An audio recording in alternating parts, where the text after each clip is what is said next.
Hoy vamos a adentrarnos en uno de los episodios más brutales, extraños y sobre todo paradójicos de la historia de Europa. Una noche que literalmente lo cambió todo. Y es que lo más increíble no es la caída en sí, no fue una invasión de un enemigo externo, de otra fe. Fue algo mucho más retorcido, un colapso desde dentro. Y aquí está la paradoja, la locura de toda esta historia. Fíjate bien, por un lado tienes a un ejército cristiano, leal, al menos en teoría, al emperador más católico del momento. Y por otro lado, el objetivo, el mismísimo Vaticano y el Papa, un ejército atacando el centro de su propia religión. Pero, ¿cómo es posible algo así? Para entenderlo hay que rebobinar un poco, porque esto no fue algo que surgiera de la nada. Fue más bien la explosión final de un cóctel peligrosísimo que llevaba tiempo mezclándose. Y sus ingredientes eran tres: la alta política, las deudas y un nuevo y radical fervor religioso. Estamos hablando de una fuerza enorme, 34.000 hombres. Ese era el tamaño del ejército del emperador Carlos V. Pero tenía un problema, digamos, logístico. No tenía dinero para pagarles. Y, sinceramente, hay pocas cosas más peligrosas en el mundo que un mercenario al que no le llega su paga. Entonces, ¿quiénes eran exactamente estos soldados? Pues una mezcla de lo más explosiva.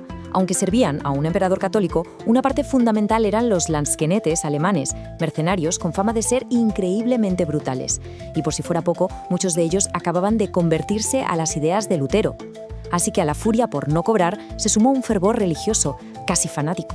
Esta frase es que lo resume todo de una forma que pone los pelos de punta. Para estos soldados luteranos, el Papa no era un líder espiritual. ¿Qué va? Para ellos era el enemigo, la encarnación de todo lo que estaba mal en el mundo.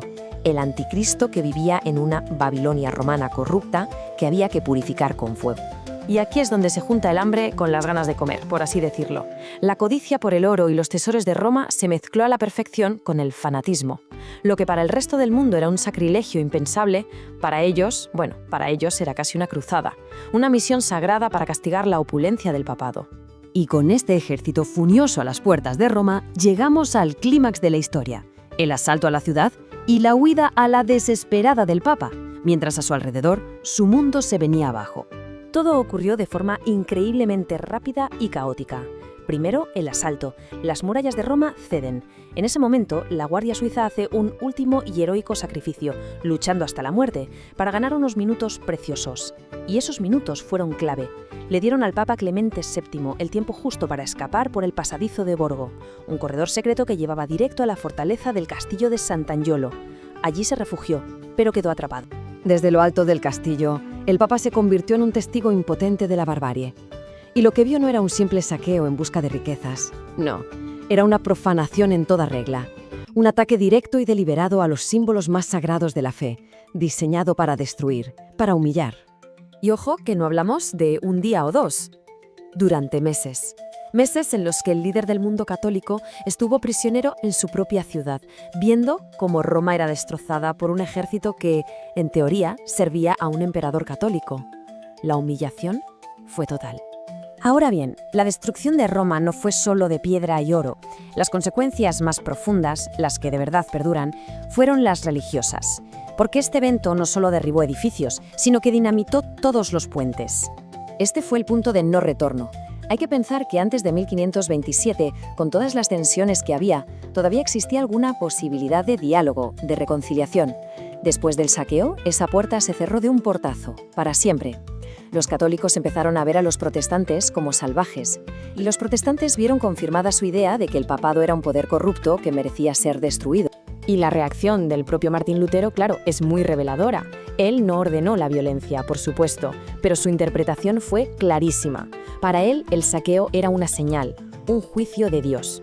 Esto, lógicamente, no hizo más que echar leña al fuego y agrandar el abismo que ya separaba a las dos partes. Al final, el resultado geopolítico fue literalmente un nuevo mapa de Europa. El saqueo de Roma ayudó a trazar una frontera religiosa que se solidificó, un norte protestante, un sur católico que se atrincheró. Esa división marcó las alianzas, las guerras y la identidad de Europa durante siglos. Fue el fin de la idea de una cristiandad unida. Y es que el eco de aquella noche terrible resuena todavía. Vamos a ver las cicatrices que dejó en la propia Iglesia Católica, un legado de trauma que, en cierto modo, ha llegado hasta hoy. 147. Quedémonos con esa cifra. Es el número de guardias suizos que murieron para que el Papa pudiera escapar. A día de hoy, cada 6 de mayo, el Vaticano sigue conmemorando su sacrificio. Es un recordatorio constante de la lealtad, pero también de la tremenda vulnerabilidad que sintió la Iglesia en ese momento. A nivel interno, el trauma fue gigantesco. La Iglesia cambió por completo. Se volvió mucho más defensiva, casi paranoica. La seguridad del Papa se convirtió en una obsesión. Y en lo teológico, la respuesta fue el Concilio de Trento, una reafirmación inflexible de la doctrina católica. La estrategia ya no era tender puentes, era sobrevivir.